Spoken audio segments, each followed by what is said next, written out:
বয়স এখনো 18 পেরোয়নি, কিন্তু এই বয়সেই মাথায় নেমে এসেছে সংসারের বোঝা।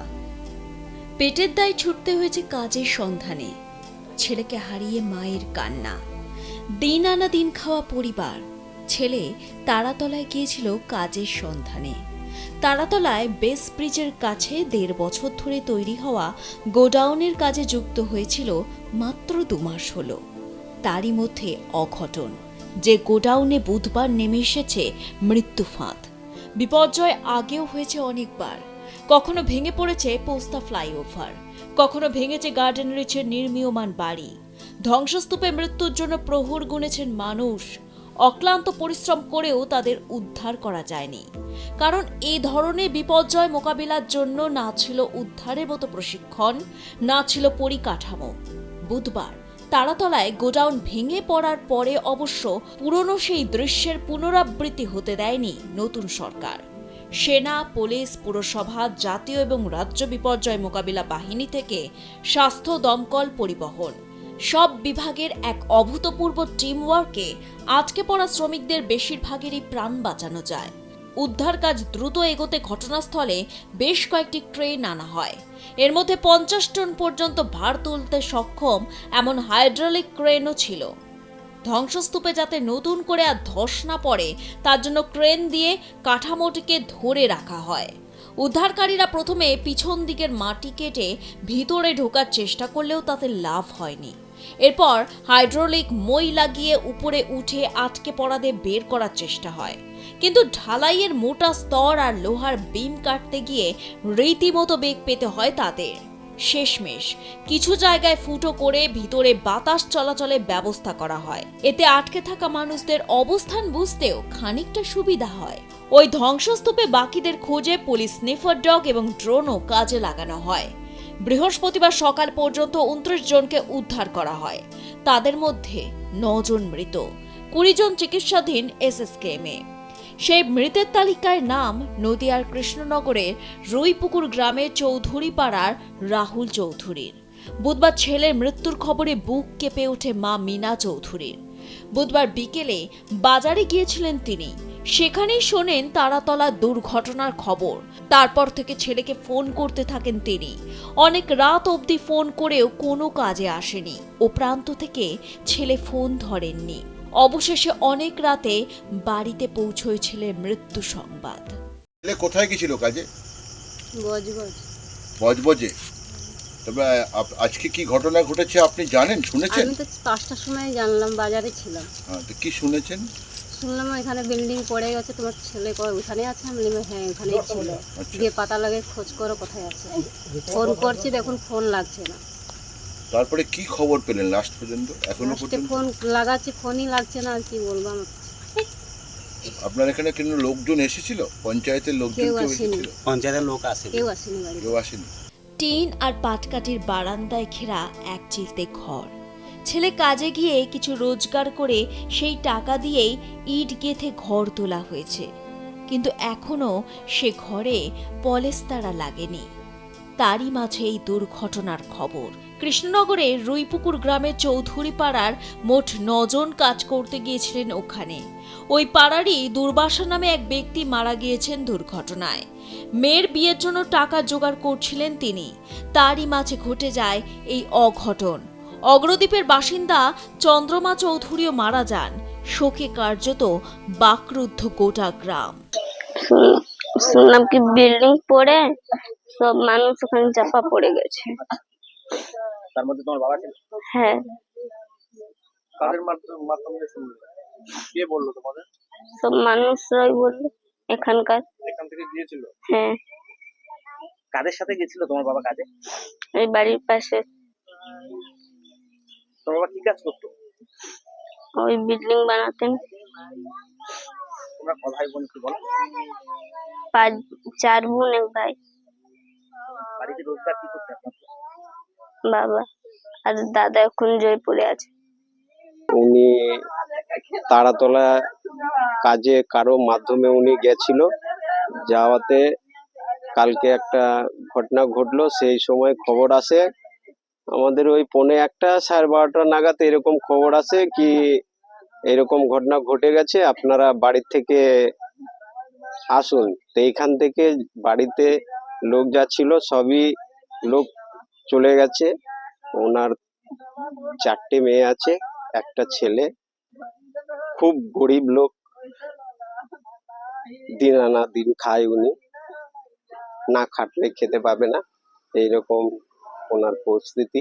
কালকে শুনলাম কেউ এখানে আসা হয়েছে, আমাদের গ্রামের লোক আছে 6-7 জন ছিল, এখানে কাজ করতে গিয়েছিল, কি আহত আছে এখন।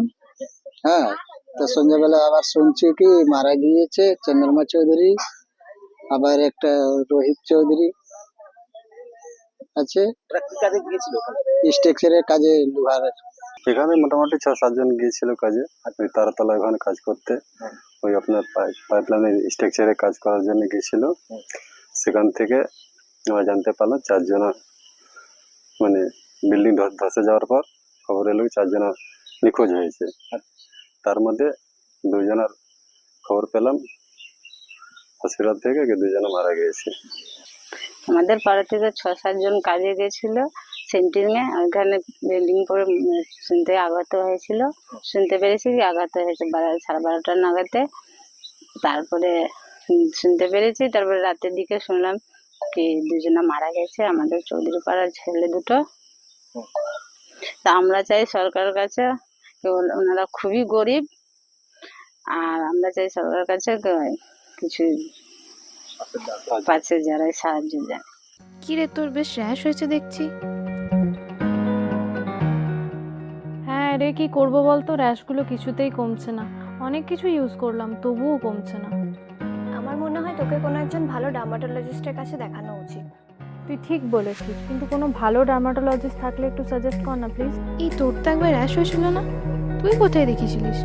তুই একবার গৌরীদেবী হসপিটালসে দেখাতে পারিস, ওখানে ভালো এক্সপিরিয়েন্স ডার্মাটোলজিস্ট আছে। আমারও সেম প্রবলেম হয়েছিল, এখন ওখানে ট্রিটমেন্ট নিয়ে আমি এখন ঠিক আছি।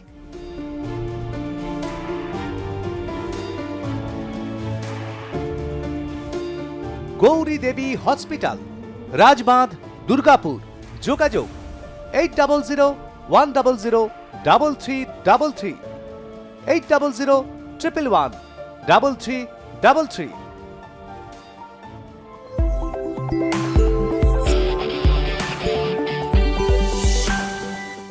বৃহস্পতিবার তারাতলা দুর্ঘটনা নিয়ে বিধানসভায় মুখ্যমন্ত্রী শুভেন্দু অধিকারী বলেন, কাউকে ছাড়া হবে না, দোষীরা শাস্তি পাবে। মৃতদের পরিবারকে 10 লক্ষ টাকা আর্থিক সাহায্যের ঘোষণা করেন। পাশাপাশি আগের সরকারকে দোষেছেন তিনি। বলেন, তৃণমূলের জমানার বেনিয়মেই বিপর্যয়, কোনো আধুনিক যন্ত্রপাতি নেই, কোনো টিম নেই, বাড়ি বিম কাটার মেশিন রাখেনি আগের সরকার। টাকা নিতে নিতে সিটি অফ জয়কে মৃত্যুপুরী বানিয়েছে। এনডিআরএফ ভগবানের দূত হিসাবে কাজ করেছে। তারাতলার ঘটনায় ফ্যাক্ট ফাইন্ডিং এর নির্দেশ মুখ্যমন্ত্রীর। এছাড়াও বিষ্ণুপুর, সোনারপুর, বারুইপুর, বজবজ সহ নানা জায়গায় 4 সপ্তাহের জন্য সমস্ত নির্মাণের কাজ বন্ধের নির্দেশ। একমাত্র জরুরি নির্মাণের ক্ষেত্রে শুধু ছাড় দেওয়া হয়। আমরা ঘোষণা করছি রাজ্য সরকারের পক্ষ থেকে, মৃতদের পরিবারকে আবারও বলি, অর্থ দিয়ে মৃত্যুর ক্ষতিপূরণ হয় না, এটা স্বীকার করেও দায়িত্বশীল সরকার তার দায়িত্ব পালনের জন্য অঙ্গীকারবদ্ধ। 10 লক্ষ টাকা করে আমরা মৃত পরিবারকে আমরা আর্থিক সাহায্য এবং গুরুতর আহতদেরকে 1 লক্ষ, আহতদের সকলকে 1 লক্ষ টাকা করে আমরা ক্ষতিপূরণ দেওয়ার ঘোষণা করছি। এ আপনাদের পাপের ফল। সব জায়গায় টাকা নিতে নিতে এই সিটি অফ জয়কে এবং বৃহত্তর কলকাতাকে মৃত্যুপুরীতে আপনারা পরিণত করেছেন। একাধিক ইনসিডেন্ট, গার্ডেন রিচ থেকে শুরু করে শিক্ষা নেননি, সংশোধন করেননি, কোন উদ্ধার কার্যে এনডিআরএফ এবং আর্মিকে কোনোদিন ডাকেননি। গার্ডেন রিচের ধ্বংসস্তূপে আপনার জেলা মুর্শিদাবাদের যারা হাত খুলে মমতা ব্যানার্জিকে ভোট দেয়, মুসলিম, তাদের 14 জন চাপা পড়ে মারা গেছিল, একজনকে উদ্ধার করতে পারেননি আপনারা জীবিত। আমরা এটা নিয়ে রাজনীতি করব না, কিন্তু কি করেছেন আপনারা? একটাকেও তো ছাড়ার কোনো সিন নেই। আপনার প্রাক্তন মেয়রের সই আছে এতে, কাউকে ছাড়া হবে না। এই যে ভারী বিম, এ কাটার কোনো মেশিন রাখেননি আপনারা। আপনাদের সরকার 15 বছরে অনেক কাণ্ড করেছেন। লোহা কাটার মেশিনটা পর্যন্ত কেনেননি। কেন এই ক্ষতিটা করে দিয়ে গেছেন বাংলায়? কোন আধুনিক যন্ত্রপাতি নেই, কোন পেশাদার টিম নেই। আর্মির 215 পার্সোনাল এসেছেন এবং বিশেষ করে বিহার রেজিমেন্ট, তারা সমস্ত মডার্ন ইকুইপমেন্ট নিয়ে এসে হাত লাগিয়েছেন বলে 20টা লোককে জীবিত বের করতে পেরেছি। ওই লোহা পড়লে কেউ বাঁচে না। ন্যাশনাল ডিজাস্টার রেসপন্স ফোর্স, এরা তো ভগবানের দূত হিসেবে কাজ করেছে। তারাতলা ধ্বংসস্তূপের নিচে চাপা পড়ে থেমে গিয়েছে বহু স্বপ্ন, বহু পরিবারের ভবিষ্যৎ। কেউ সংসারের হাল ধরতে এসেছিলেন, কেউ মেয়ের বিয়ের জন্য টাকা জমাচ্ছিলেন, কেউ বা নতুন ঘর তৈরির স্বপ্ন দেখছিলেন। মুহূর্তের মধ্যে সবকিছু শেষ হয়ে যায়। এখন শোকাহত পরিবারগুলোর একটাই দাবি, এই মৃত্যুর জন্য যারা দায়ী তাদের বিরুদ্ধে কঠোর ব্যবস্থা নেওয়া হোক, আর যাতে কোনো শ্রমিককে এমন মৃত্যুর শিকার হতে না হয় সেই নিশ্চয়তা দিক প্রশাসন। নদিয়া থেকে বিশ্বজিৎ দেবনাথের রিপোর্ট, আর+ নিউজ।